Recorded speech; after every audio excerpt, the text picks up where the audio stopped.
हर हर महादेव, जय माता की। जिस घटना को आज मैं आपको बताने जा रहा हूं, यह घटना बिहार की है। बिहार में एक परिवार लगभग में जिसके अंदर 18-20 आदमी थे, घर के सभी लोग, सारा परिवार शामिल रहता था और सारा परिवार मिलकर के काम करता था।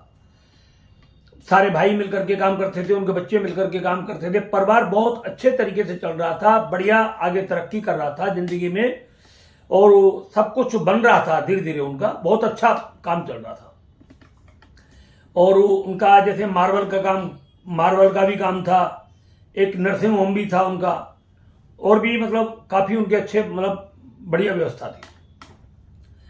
मगर 17-18 साल से वो लोग इतने परेशान थे कि जिसकी कोई सीमा नहीं। नर्सिंग होम बंद हो गया, बंद होने के बाद उसमें कोई और काम किया, वो भी नहीं चला, और जो मार्बल का काम था वो भी बंद हो गया। जो बच्चे नौकरी पर लग रहे थे उनकी भी सब नौकरियों पर खतरा आना शुरू हो गया। साथ साथ बीमारियां पड़ने शुरू हो गए, घर में बीमारियां फैलने लग गई, एक्सीडेंट होने शुरू हो गए। 3 व्यक्ति परिवार के अंदर मर गए जबान जबान। और उनको ये समझ में नहीं आ रहा था कि मतलब आखिर ये क्या हो रहा है। वो बेचारे इसी चक्कर में पड़े हुए थे कि मतलब भाई कुछ चल रहा होगा।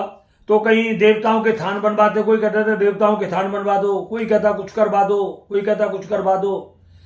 तो कोई कहता तुम्हारे ऊपर पितरों का दोष है तो जाकर के गया में पिंडदान करवाओ। पता नहीं वो करवा करके आए नहीं करवाए उन्होंने। तो वो बहुत समय से मतलब इस तरीके से परेशान होते चले जा रहे थे, कहीं पर भी उनको समाधान नहीं मिल पा रहा था। दुनिया भर की पूजा पाठ कराई घर में, दुनिया भर के तंत्र मंत्र कराए, जो भी कराना था सब कुछ कराया, मगर कुछ नहीं होता था। और सबसे बड़ी समस्या ये थी कि जब भी वो अपने घर में पूजा पाठ कराते, कोई भी हवन यज्ञ आदि कराते, तो उनके घर में इतना भयंकर कलेश होता था कि जिसकी कोई सीमा नहीं। या किसी व्यक्ति को एक्सीडेंट होता, कलेश तो होना ही होना था, मारपीट लड़ाई झगड़ा सब अलग अलग हो जाओ। इस पीरियड में एक आध भाई उससे अलग भी हो गया। तो मगर सभी ने कहा कि अगर सारे अलग अलग हो गए तो पूरे सब बर्बाद हो जाओगे, शामिल रहो, संगठित रहो तो बच भी सकते हो। तो ये समझदारी से काम कर रहे, तो कुछ जो अलग हुए थे फिर वो दोबारा हो गए शामिल। मगर स्थिति ये आ गई थी कि उनके सामने इतना सब कुछ करने के बावजूद भी सर पर कर्जा होना शुरू हो गया। कर्ज बढ़ता चला गया। कर्ज के चक्कर में वो नर्सिंग होम वाली जो जगह थी वो बेचनी पड़ी उनको, वो भी करोड़ों रुपए में बिकी थी। थोड़ा बहुत पैसा बचा तो उन्होंने फिर उनके बारे में सोचा भाई काम धंधा कुछ करें, मगर फिर भी काम धंधा उनका नहीं चल रहा था।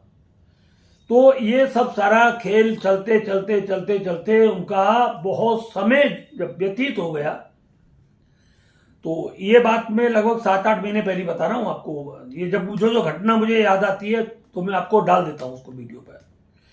तो किसी ने फिर उसे हमारे बारे में बताया कि भाई ऐसे ऐसे बात है, आपको एक बार बात करो। तो हमसे उन्होंने फोन पर बात की, तो बात करके मैंने कि भाई कोई बात नहीं, जो भी है देखते हैं, मैंने कि कुछ बताते हैं तुम्हें। पर मैंने कि एक काम करो, आप पहले अपनी एनर्जी चेक कराओ। तो उन्होंने बोला कि गुरुजी कैसे एनर्जी चेक करानी है। तो एनर्जी चेक करने का हमने उनको पूरा विधान बता दिया, भाई इस तरीके से होनी है। बोले घर में 18-20 आदमी है। मैंने कि 18-20 की भी कराओ, बोल के करा देते हैं। मैंने कि साथ साथ उस घर की भी कराओ जिस घर में आप सारे रहते हो। तो हमने उनका जब वहां से एनर्जी चेक होने के लिए फोटो हमारे पास आए, उनकी एनर्जी चेक की। तो एनर्जी जब उन पर चेक की तो मतलब आप यकीन नहीं मानोगे, उनका पूरा घर तंत्र से प्रभावित था। पूरा घर, एक एक बच्चा तंत्र से प्रभावित था। पूरी जमीन उनकी तंत्र से प्रभावित थी। और फिर उन्होंने क्या किया कि जो नर्सिंग होम उन्होंने बेच दिया था, उस नर्सिंग होम, बिके हुए नर्सिंग होम की भी एनर्जी चेक कराई तो वो भी तंत्र से प्रभावित था। जहां पत्थर का काम चल रहा फिर उन्होंने उसकी भी चेक कराई तो वो भी तंत्र से प्रभावित था। सारी जगह बंद ब्लॉक थी और घर के अंदर बहुत भयंकर नकारात्मकता थी जगह जमीन के अंदर, और वो जमीन उनके लिए जहर उगल रही थी। इतना बुरा प्रभाव उन व्यक्तियों के ऊपर पड़ा हुआ था कि घर के अंदर के वो कल्पना नहीं कर पा रहे थे, समझ नहीं पा रहे थे कि हम करें तो करें क्या, बच्चे तो बच्चे कैसे, कोई समझ नहीं बात आ रही थी। उन्होंने कहा गुरुदेव कैसे, ये तंत्र करने वाला कौन है, ऐसा कौन व्यक्ति है जो हमारे ऊपर तांत्रिक प्रयोग कर रहा है, हमने तो कभी किसी का बुरा किया ही नहीं है, ऐसा कैसे हो रहा है हमारे ऊपर। तो मैंने कि भाई ऐसे तो हम नहीं बता सकते, मगर हमने इतना बता दिया कि आपके ऊपर तांत्रिक प्रयोग है, अगर ये तांत्रिक प्रयोग आपके घर से समाप्त हो जाए तो फिर मैंने कि ये मतलब जो है ठीक तरीके से आपका चल जाएगा काम धंधा, ये 100% पक्की बात है, क्योंकि एनर्जी में जो आया है अब आप उसी के तरीके से उपाय करें। तो उन्होंने बोला कि गुरुजी हमें उपाय क्या करना है, तो हमने उनको एक भैरव का मंत्र बताया था, भैरव बाबा का। मैंने कि आप एक काम करिए, घर का कोई भी व्यक्ति या जितने भी बड़े बड़े लोग हैं वो इस मंत्र का जाप करना शुरू करिए, और फिर मैंने कि हमें इस मंत्र का हवन करने का विधान भी आपको बता देंगे, इस तरीके से आप इसका विधान करिए और हवन करिए। और हवन करने के बाद में आप संकल्प ले लेना कि जो भी गुप्त शत्रु है, छुपा हुआ दुश्मन हमारा है, जो हमारे ऊपर तंत्र मंत्र जादू टोना कर रहा है, वो सारी की सारी मुसीबत उस व्यक्ति के पास चली जाए। हमारे घर की जितनी भी है, जो भी उसने तंत्र मंत्र जादू टोना किया है, वो सब भगवान भैरव उस व्यक्ति को ऊपर उसे वापस कर दे। और उन्होंने फिर हमारे जैसे विधि हमने विधाई बताई थी, उसी विधि विधान के साथ में उन्होंने उसे करना शुरू कर दिया। 3 महीने हो गए, 3 महीने तक कोई फायदा नहीं हुआ। हमारे पास फोन आया, गुरुजी 3 महीने हो गए, अभी तक तो कहीं कुछ ऐसा हुआ नहीं है, और किसी भी तरीके से कोई मतलब जो है ना कोई हमें फायदा मिल रहा है, ना हमें कोई मतलब जो है ऐसा हो रहा है। जो कंडीशन पहले थी वैसी की वैसी ही चल रही है, उसमें किसी तरीके का कोई बदलाव नहीं आ रहा, ना ही हमें हमारे किसी गुप्त शत्रु का पता चल रहा है। तो हमने उसको बोला मैं थोड़ा धैर्य रखो, थोड़ा और आगे करो इसे। तो उन्होंने बोला ठीक है, हम तो करते ही रहेंगे, कोई नुकसान तो है ही नहीं इसका, करते रहेंगे, कभी ना कभी तो इसका फल हमें मिलेगा। तो ये बात उन्होंने कही तो बड़ी तसल्ली हमारे लिए भी हुई और उनको भी हुई। बोले भगवान का नाम है, ये करना। मैंने उन्होंने उनको बोला मैं कि मांस मदिरा शराब आदि आपको नहीं पीना है। बोले हमारे घर में सब कुछ खाते थे, मगर हमने जब से पूजा शुरू की है तब से हमने ये सब कुछ बंद कर दिया है, आपके कहने से पहले ही बंद कर रखा है, कर दिया है। और ये बात सब उनके दिमाग में हमारी बैठ गई, वो जाप करते हुए चले गए। अब क्या होता है, एक दिन मतलब महीना 1.5 महीना उसका व्यतीत हुआ कि उनके जो भाई जो थे, एक तो ये अपने पिताजी का परिवार था और एक उनके चाचा के परिवार थे। तो जो उनके पिताजी थे वो 3-4 भाई थे, तो उनके 3-4 भाई जो थे वो सब अलग अलग हो गए, ये अलग हो गए, तो ऐसे चारों बाप मतलब जो चाचा ताऊ के हो गए थे, तो ये अलग थे। तो ये मेहनती लोग थे या कैसे भी जो भी था, मतलब ये थोड़े आगे बढ़ रहे थे। तो उनमें किसी बात को लेकर के कोई चिकचिकबाजी हो गई होगी चाचा ताऊ के रिश्ते में, तो उन्होंने वो मंत्र प्रयोग इनके ऊपर किया, उनमें से किसी एक ने किया था वो। अब होता क्या है कि जब ये मंत्र जाप करने लगे तो मतलब जाप करते करते और उनके घर में एक व्यक्ति की तबीयत खराब होती है, जो चाचा ताऊ चाचा वाले जो थे, उनके घर में एक व्यक्ति की तबीयत खराब होती है। और वो तबीयत खराब होती है बहुत सीनियर, मतलब जैसी इनकी हो रही थी इनके घर में होता था, सेम डिक्टो वही रोग वही परेशानी उनके घर में होनी शुरू हो गई। रात को तो रात को ही होती थी वो, तो इसी तरीके से जैसे इनको परेशानी होती थी वही उनको हो रही। इन्होंने हमसे कहा कि गुरुजी ऐसे बात है हमारे यहाँ पर घर में ही और चाचा ताऊ में, और ये परेशानी ऐसे हो रही है किसी को। तो उनकी एक काम करो, आप जाप कर रहे हो, जाप करते रहो। तो उनको जो दिखाने के लिए ले जाते थे तो वो भी बीमार पड़ने लगे, और कंडीशन ये हो गई कि जैसे इनका घर बीमार पूरी बीमारी से रहता था, उसी बीमारी से सेम डिक्टो वो घर भी रहना शुरू हो गया, और उस घर में बीमारी फैलनी शुरू हो गई। और ये लोग धीरे धीरे धीरे धीरे मतलब जो है ठीक होने शुरू हो गए, और ये पूरे तरीके से ठीक हो गए, और वो बीमार पूरे तरीके से पड़ने लग गए। और इन्होंने फिर हमें बताया कि गुरुजी इसका मतलब तो उन्होंने हमारे ऊपर किया है, जो बीमारी हमारे घर में थी, जो परेशानी हमारे घर में थी, वो सेम उस घर के अंदर पैदा हो चुकी है।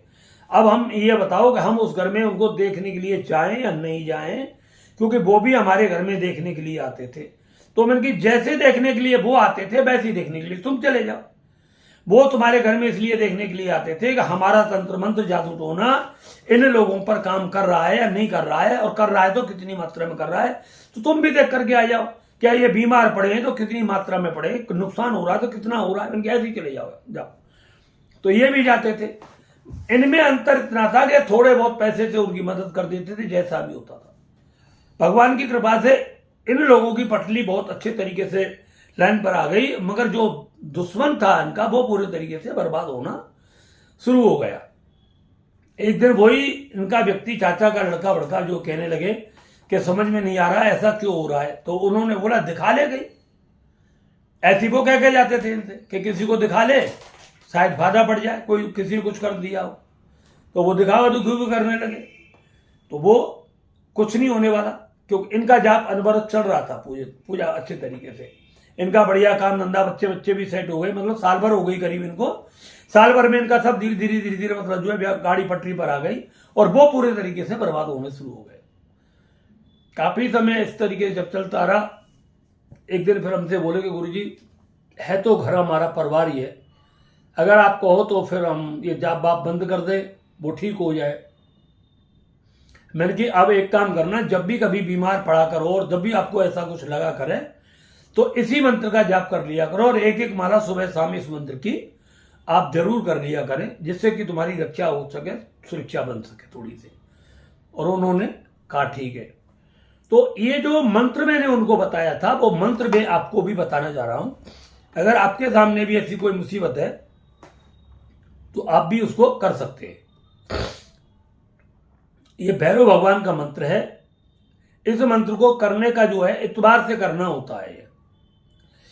काले कपड़े बिछाने होते हैं, सरसों के तेल का दीपक जलाना होता है, भगवान काल भैरव की एक फोटो लेनी होती है, दक्षिण दिशा में अपना मुंह करना होता है, काले वस्त्र पहनने होते हैं, चौकी पर काला कपड़ा बिछा करके तिल की ढेरी लगा करके सरसों का तेल का दीपक उसके ऊपर रखना होता है, और भैरव भगवान की एक तस्वीर उस पर रखनी होती है काल भैरव की, और उस पर काजल से तिलक लगाना होता है, काले चावल का तिलक लगाना होता है। एक बूंदी के लड्डू पर थोड़ा सा सिंदूर लगा करके उनके सामने रख दें भोग में। और जो मैंने मंत्र बताया है, इस मंत्र का आपको बैठ करके जाप करना है वहां पर, और भैरव सहस्त्र नाम का आपको एक पाठ करना है, और इस मंत्र की आपको 10 माला प्रतिदिन जाप करनी है, रात्रि के 12 बजे करीब। इस चीज का ध्यान रखें, 10 बजे नहीं 12 बजे, 12 बजे के बीच के बाद में इसका जाप कर रहे हैं। नियम कंटिन्यू यही चलता रहेगा।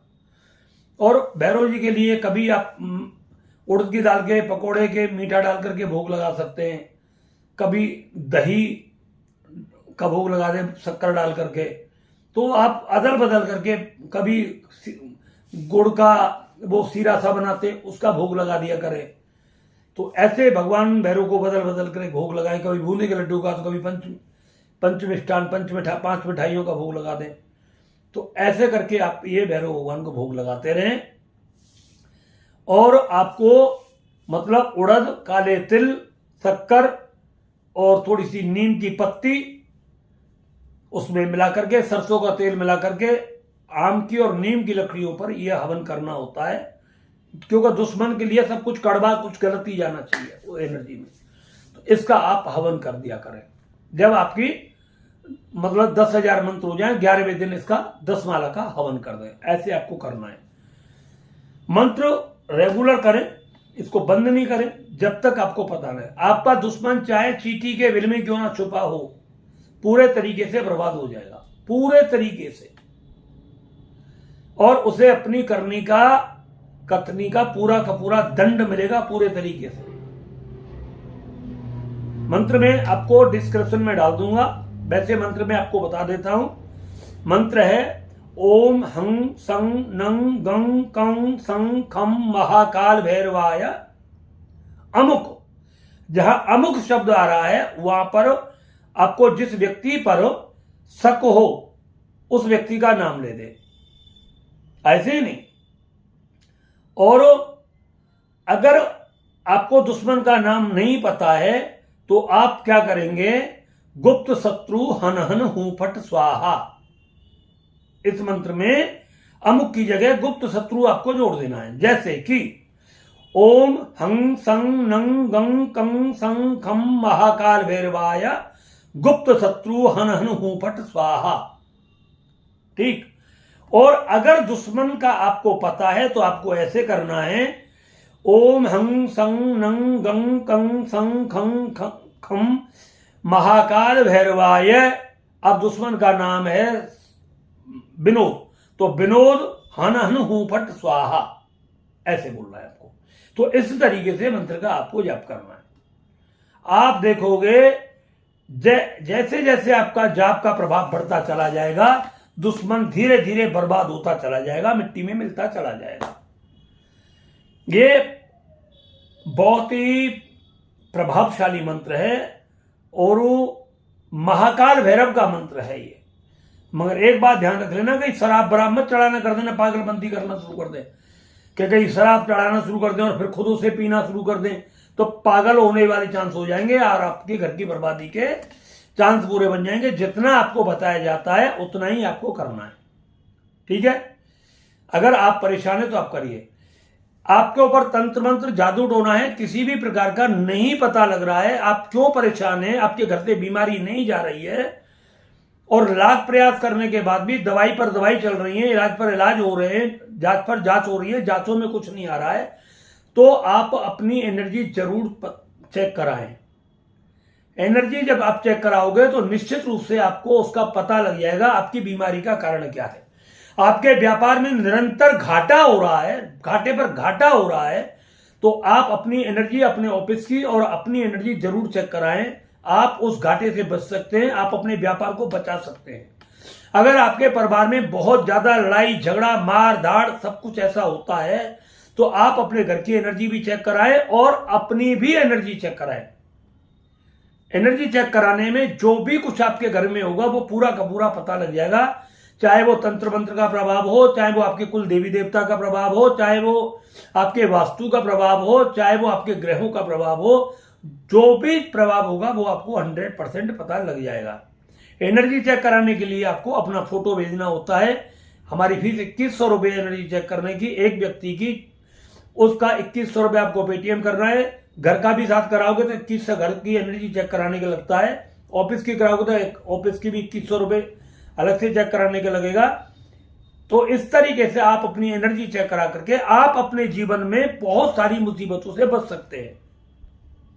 जो व्यक्ति बहुत ही लंबे समय से बीमार पड़े हुए हैं, बीमारी ठीक नहीं हो रही, इलाज पर इलाज करा रहे, उन व्यक्तियों को अपनी एनर्जी चेक जरूर करानी चाहिए। जिनको लंबे समय से व्यापार में घाटा होता हुआ चला रहा है, घाटा थमने का नाम नहीं ले रहा है, उन व्यक्तियों को अपनी एनर्जी चेक जरूर करानी चाहिए। जिन व्यक्तियों के घर में पति पत्नी के बीच में बहुत भयंकर कलेश रहता है, उन व्यक्तियों को अपनी एनर्जी चेक जरूर करानी चाहिए। जो व्यक्ति बनते बनते काम अंतिम समय पर जाकर के अटक जाता है, उन व्यक्तियों को अपनी एनर्जी चेक जरूर करानी चाहिए। जिन व्यक्तियों को बार बार कारोबार बदलने के बाद भी उन्हें कोई लाभ नहीं होता, कर्ज पर कर्ज बढ़ता चला जाता है, व्यापार में हानि होती चली जाती है, ऐसे व्यक्तियों को अपनी एनर्जी चेक जरूर करानी चाहिए। हर हर महादेव, जय माता की।